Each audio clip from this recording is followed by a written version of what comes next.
నియోజకవర్గ ప్రజానికానికి గొప్ప శుభవార్త. 4 తరాల అనువంశిక సిద్ధ వైద్యం ద్వారా డాక్టర్ షేక్ మస్తాన్ వలి మొండి వ్యాధులైనటువంటి సోరియాసిస్, షుగర్, బొల్లి, అన్ని రకముల చర్మ వ్యాధులు, హెచ్ఐవి, ఎయిడ్స్, వైరల్ లోడ్ను తగ్గించి CD4 కౌంట్ను పెంచబడును. మనుల వంటి ఔషధ యోగాల ద్వారా ఆరోగ్యవంతమైన జీవితం పొంది ఉన్నారు.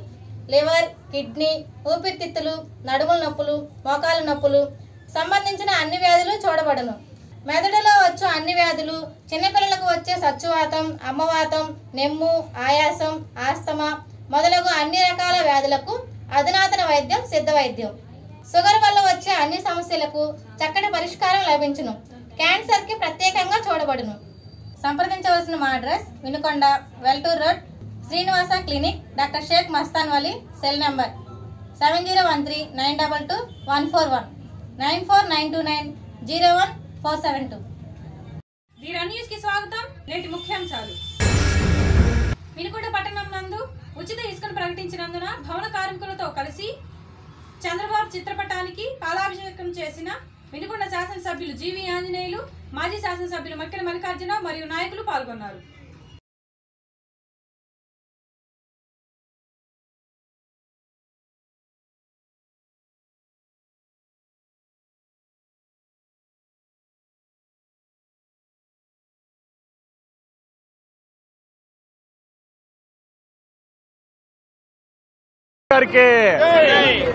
పేదవాళ్ళందరికీ ఉచితంగా ఇసుక ఇవ్వాలని లక్ష్యంతో ఈరోజు చంద్రబాబు గారు ఈ ఇసుక విధానాన్ని ప్రవేశపెట్టారు. ఈ సందర్భంగా చంద్రబాబు గారికి నేను ధన్యవాదాలు తెలియజేస్తున్నా. ఈ ఇసుక పాలసీ వలన పేదవాళ్ళు హ్యాపీగా ఇళ్లు కట్టుకోగలుగుతారు, నిర్మాణాలు ముందుకెళ్తాయి, భవన నిర్మాణ కార్మికులు ఆకలి బాధలు పోతాయి, పనులు బ్రహ్మాండంగా దొరుకుతాయి. సో ఈ విధానాన్ని ఇచ్చినటువంటి చంద్రబాబు గారికి ప్రజలందరూ కూడా ధన్యవాదాలు తెలియజేస్తున్నారు. నేను వారికి ప్రత్యేక ధన్యవాదాలు తెలియజేస్తున్నా. అలాగే పవన్ కళ్యాణ్ గారు గ్రామసీమల అభివృద్ధి కోసం పంచాయతీరాజ్ శాఖ మంత్రిగా వారు బాధ్యతలు బ్రహ్మాండంగా నిర్వహిస్తున్నారు. గ్రామసీమల అభివృద్ధికి పునాది వేస్తున్నారు పవన్ కళ్యాణ్ గారు. ఈరోజు చంద్రబాబు గారి నాయకత్వంలో ఈరోజు తెలుగుదేశం ప్రభుత్వం ఈ మంచి పాలసీని తీసుకొచ్చింది. జీవో నంబర్ 43 తీసుకొచ్చినందువలన దీని వలన ప్రజలకి లక్షలాది మంది ప్రజలకి ఎంతో లబ్ధి చేకూరబోతా ఉంది. గతంలో దోపిడీ విధానం చెల్లుబాటు అయిపోయింది. గతంలో జగన్మోహన్ రెడ్డి పాలనలో పెద్ద దోపిడీ జరిగింది. ఇసుక ఇదిగో ఈ విధంగా టన్నులు దోచుకొచ్చి బినామీల పేరుతో తీసుకొచ్చి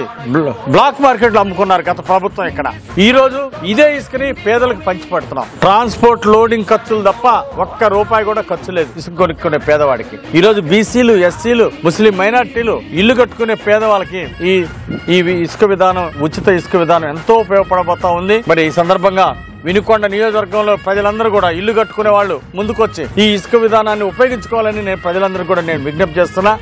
పల్నాడు జిల్లా వినుకొండ శాసనసభ్యులు జీవి ఆంజనేయులు స్థాపించిన శివశక్తి లీలా అంజన్ ఫౌండేషన్ ఆధ్వర్యంలో శంకర్ కంటి ఆసుపత్రి, పెదకాకాని మరియు జిల్లా అంధత్వ నివారణ సంస్థ వారి సహకారంతో ఈ నెల 14వ తారీఖున వినుకొండ పట్టణంలో నిర్వహించబోయే ఉచిత కంటి మెగా వైద్య శిబిరంలో భాగంగా మంగళవారం నాడు నూజెండ్ల మండలంలోని పువ్వాడ, కొండ్రాయనపాలెం, కొత్త ఉప్పరపాలెం గ్రామాల్లో 419 మందికి కంటి పరీక్షలు నిర్వహించి వారిలో 130 మందికి కంటి శస్త్రచికిత్సలు అవసరమని నిర్ధారించడం జరిగింది. వారందరినీ ఈ నెల 14వ తారీఖున ఆదివారం వినుకొండ పట్టణంలోని ప్రభుత్వ జూనియర్ కళాశాలలో బీపీ, షుగర్ పరీక్షలు నిర్వహించి విడతల వారీగా శంకర్ కంటి ఆసుపత్రి, పెదకాకాని పంపి ఆపరేషన్ చేయించడం జరుగుతుంది. వినుకొండ నియోజకవర్గం గునుకమ్మ చెరువులో చేపలు పట్టుకొని పట్టణంలో అమ్ముకోవడానికి వస్తున్న చిరు వ్యాపారులను కొంతమంది వ్యాపారస్తులు వీరికి తీవ్ర ఆటంకాలు కలిగిస్తూ వీరు వినుకొండలో చేపలు అమ్మడానికి వీలు లేదని, అట్లా మీరు చేపలు అమ్మితే మీరు తీవ్ర ఇబ్బందులు ఎదుర్కోవాల్సి వస్తుందని, ఈ అణగారిన ప్రజానీకాన్ని వ్యాపారస్తులు తీవ్రంగా ఇబ్బందులు కలిగిస్తున్నారని, అట్లాంటి ఇబ్బందులు లేకుండా వినుకొండ పట్టణంలో ఈ చిరు వ్యాపారులు వ్యాపారం చేసుకోవడానికి కొంత స్థలాన్ని కేటాయించి Vinukonda municipal DEO Venkaiah, municipal RI, CPI party నియోజకవర్గ సమితి ఆధ్వర్యంలో వినతి పత్రం ఇవ్వడం జరిగింది.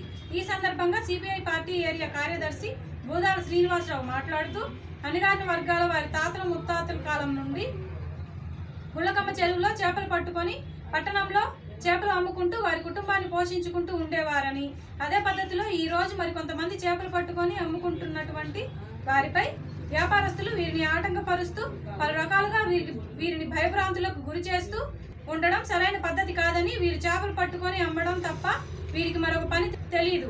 కాబట్టి ప్రభుత్వం వారు వీరికి రక్షణ కల్పించి పట్టణంలో కొంత స్థలాన్ని వీరు వ్యాపారం చేసుకోవడానికి కల్పించాలని ప్రభుత్వాన్ని కోరారు. ఈ కార్యక్రమంలో సిపిఐ నాయకులు పిన్నబోయిన వెంకటేశ్వర్లు, మల్లికార్జున, ఆంజనేయులు, అంకాలు, రత్తమ్మ, సుబ్బులు, రామయ్య, ఏడుకొండలు, గాలయ్య, శేషగిరి తదితరులు పాల్గొన్నారు. ప్రముఖ జాతీయ చిత్రకారుడు వజ్రగిరి జస్టిస్ గౌరవ్ డాక్టరేట్. వినుకొండకు చెందిన ప్రముఖ జాతీయ చిత్రకారులు వజ్రగిరి జస్టిస్ 40 సంవత్సరాల చిత్రకళ, ఆధ్యాత్మిక సేవా రంగాల్లో 52 అవార్డులు, రికార్డులను సాధించారు. ఎఫ్రాయిం చర్చిలో ఏర్పాటు చేసిన సభలో గౌరవ డాక్టరేట్ అందజేశారు. ఈ విషయమై పలువురు రాజకీయ నాయకులు, కవులు, కళాకారులు తదితర రంగాల వారు అభినందించారు. వినుకొండ పట్టణం వెల్లటూరు రోడ్లో హేమశ్రీ ఫాస్ట్ ఫుడ్ సెంటర్ను ప్రారంభించిన వినుకొండ శాసనసభ్యులు జీవి ఆంజనేయులు మరియు నాయకులు. వినుకొండ నియోజకవర్గం ఈపూరు మండలం వనికొంట గ్రామం నందు గ్రావెల్ రోడ్ శంకుస్థాపన కార్యక్రమంలో పాల్గొన్న వినుకొండ శాసనసభ్యులు జీవి ఆంజనేయులు. నూతనంగా నియమితులైన గుంటూరు జిల్లా కలెక్టర్ నాగలక్ష్మి ఐఏఎస్ గారిని మర్యాదపూర్వకంగా కలిసి పుష్పగుచ్చం అందించిన గుంటూరు నగరపాలక సంస్థ డిప్యూటీ మేయర్ షేక్ సజీలా మరియు ఎక్స్టాండింగ్ కమిటీ చైర్మన్ షేక్ షౌకత్. గుంటూరు తూర్పు శాసనసభ్యుల కార్యాలయంలో social welfare, BC corporation, SC corporation, ST corporation, tribal welfare department అధికారులతో సమీక్షా సమావేశం నిర్వహించిన తూర్పు శాసనసభ్యులు మొహమ్మద్ నజీర్.